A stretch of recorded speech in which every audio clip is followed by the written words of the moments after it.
નમસ્કાર ખેડૂત મિત્રો, હું છું યાજ્ઞિક પટેલ, વસુંધરા એગ્રો6 કાલાવડ અને આપણી યુટ્યુબ ચેનલ છે ખેતીની માહિતી વસુંધરામાં આપ સૌ ખેડૂત મિત્રોનું હાર્દિક સ્વાગત છે। હવે આજનો વિડીયો ખાસ એ માટે કે જેમને ચણાનું વાવેતર કરેલું છે, એટલે કે હાલ હવે તમે જુઓ તો ચણામાં ફૂલફાલ અવસ્થાની શરૂઆત થઈ ગઈ હોય તો એટલે કે 40-50 દિવસે આ સમયગાળા દરમિયાન ફૂલફાલ અવસ્થાની શરૂઆત થતી હોય છે। તો જે ચણામાં ફૂલફાલ અવસ્થા દરમિયાન શું માવજત કરવી અથવા તો ચણામાં જે એક બે રોગ જીવાતના પ્રશ્ન આવે છે તેના માટે શું કાળજી રાખવી અને અથવા તો શું માવજત કરવી તેના વિશેની ટૂંકી ચર્ચા આ વિડીયોમાં આપણે કરશું। ચર્ચા કરતા પહેલા જે ખેડૂત મિત્રો આપણી ચેનલમાં નવા છે તે આપણી ચેનલને સબસ્ક્રાઇબ કરી દે, જેથી કરીને આપણે જે અઠવાડિયામાં એક બે વખત જે વિડીયો બનાવી છે, એટલે કે 1 થી 2-3 દિવસે આપણે જે વિડીયો બનાવી છે એ તમને તમારા મોબાઈલમાં તુરંત ને સરળતાથી મળતા રહે। તો સૌ પ્રથમ આપણે આગળના વિડીયોમાં મોટા ભાગની વાત કરેલી કે ચણામાં તમે જે શરૂઆતના પિયત છે તો એમાં ક્યાં ક્યાં દાવ્ય ખાતર વાપરવા, તેમ છતાં આ સિવાય આપણે આજે ફૂલફાલ અવસ્થા દરમિયાન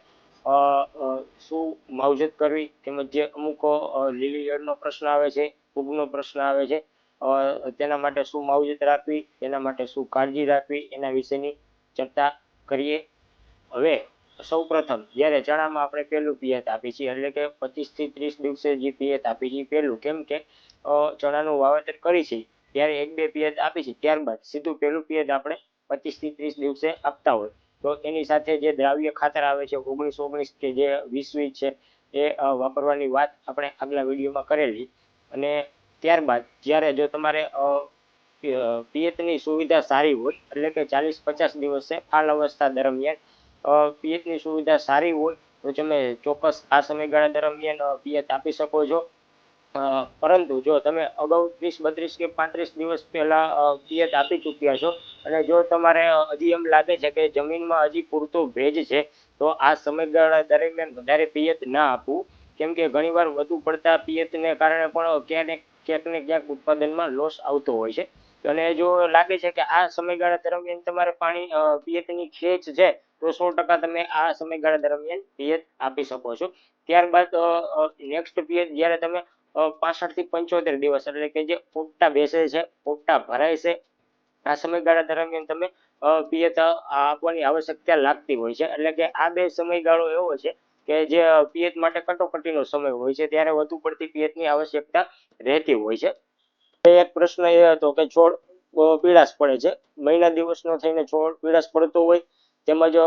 ઘણા ખેડૂત મિત્રોનો પ્રશ્ન એવો હતો કે છોડ જાંબુડિયા કલરનો થતો હોય છે। તો આવું જ્યારે થતું હોય તો ત્યારે નાઇટ્રોજન યુક્ત ખાતર આવે છે એનો પણ બહુ ઉપયોગ ન કરવો, કારણ કે આ પણ એનું એક કારણ હોઈ શકે છે।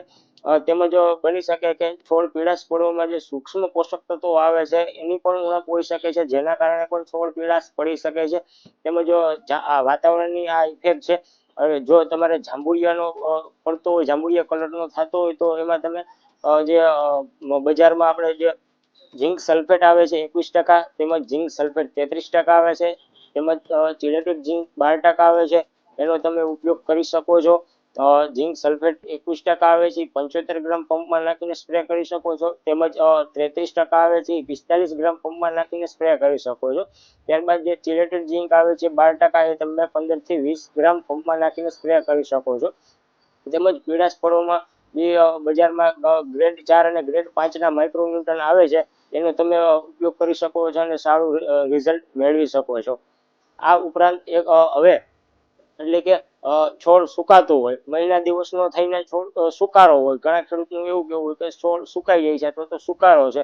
તો આવું પ્રશ્ન હોય એમાં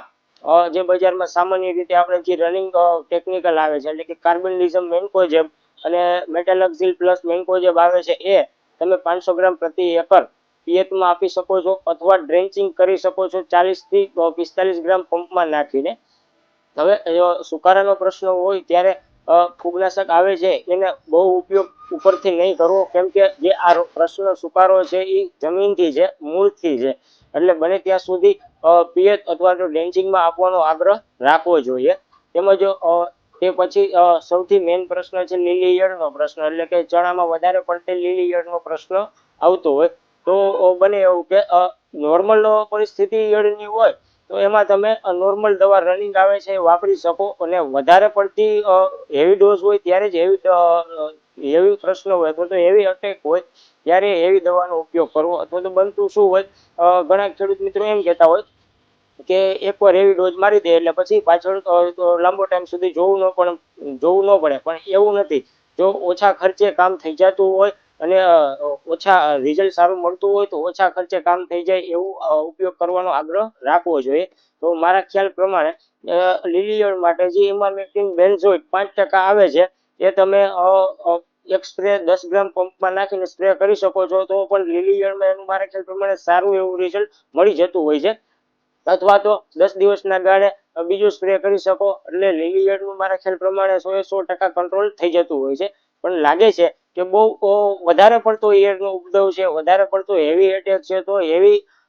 દવા, હેવી ડોઝ માટેની જે દવા આવે છે એ જે ક્લોરાન્ટ્રા નીલિપ્રોલ 18.5% એસી ફોર્મ્યુલેશનમાં આવે છે એ તમે 6 ml પ્રતિ પંપમાં નાખીને સ્પ્રે કરી શકો છો. તેમજ એની જ અંદર બીજું ક્લોરાન્ટ્રા નીલિપ્રોલ 10% તેમજ લીમડા સાયલોથ્રીન 5% જે આવે છે એ તમે પંપમાં 8 ml પ્રતિ પંપમાં નાખીને સ્પ્રે કરી શકો છો. આ દવાનું રિઝલ્ટ મારા ખ્યાલ પ્રમાણે એક જ ફરામાં સારું એવું અને બહુ મારા ખ્યાલ પ્રમાણે બહુ સારું એવું રિઝલ્ટ મળી શકે છે. પણ આ જે હેવી ડોઝની દવા છે એ જરૂર પડે ત્યારે જ ઉપયોગ કરો, અથવા તો બને ત્યાં સુધી મારા ખ્યાલ પ્રમાણે જે ઇમામેક્ટિન બેન્ઝોઇટ તમે ઉપયોગ કરશો એનું રિઝલ્ટ સારું એવું મળી જશે. એટલે બને ત્યાં સુધી ખર્ચાથી બચવાની પ્રયાસ કરવાનો, જ્યાં સુધી ઓછા ખર્ચે રિઝલ્ટ મળતું હોય ત્યાં સુધી એ કરવાનો આગ્રહ રાખવો જોઈએ. હવે ફૂલ અવસ્થાની વાત કરીએ તો 40 થી 50 દિવસનો સમય જ્યારે ફૂલ વધુ પડતા જોવા મળતા હોય છે, આ સમયગાળા દરમિયાન શું માવજત કરવી એના માટે વાત કરીએ તો કે જે NPK 05234 આવે છે એ 100 ગ્રામ પ્રતિ પંપ, એની સાથે ખાસ બોરોન જે 20% આવે છે એ 15 થી 20 ગ્રામ પ્રતિ પંપ લઈને સ્પ્રે કરી શકો છો અથવા તો ઉપયોગ કરી શકો છો. બોરોન એ માટે કે ખાસ જ્યારે પોપટા બેસે છે અથવા તો પોપટા ભરે છે આ સમયગાળા દરમિયાન ઘણા ખેડૂત મિત્રોનો એવો પ્રશ્ન રહેતો હોય છે કે પોપટા બેસે છે પણ અંદરથી ખાલી રહેતા હોય છે, તો એના માટે બોરોન સારું એવું કામ આપી શકતું હોવાથી 05234 સાથે બોરોન જે આવે છે એ 15 થી 20 ગ્રામ ઉપયોગ કરવાનું ખાસ માવજત કરો અથવા તો કાળજી રાખી શકો છો તમે. તેમજ 65 થી 75 દિવસનો સમય કે જ્યારે પોપટાની શરૂઆત થતી હોય, પોપટા ભરાતા હોય, પોપટા બેસતા હોય, આ સમયગાળા દરમિયાન તમે જે NPK 050 આવે છે એ વાપરી શકો. 050 આવે છે એ પોપટાના વિકાસ તેમજ દાણાના વિકાસ માટે પણ સારું એવું કામ આપી શકે છે. એટલા માટે ખાસ પિયતનું વ્યવસ્થાપન યોગ્ય રીતે કરવું, તેમજ હાલ અવસ્થા દરમિયાન 05234 અને બોરોનનો ઉપયોગ કરવાનો એક આગ્રહ જરૂરથી રાખવો, તેમજ 65 થી 75 દિવસ દરમિયાન 0050 નો ઉપયોગ કરવાનો એક આગ્રહ જરૂરથી રાખવો.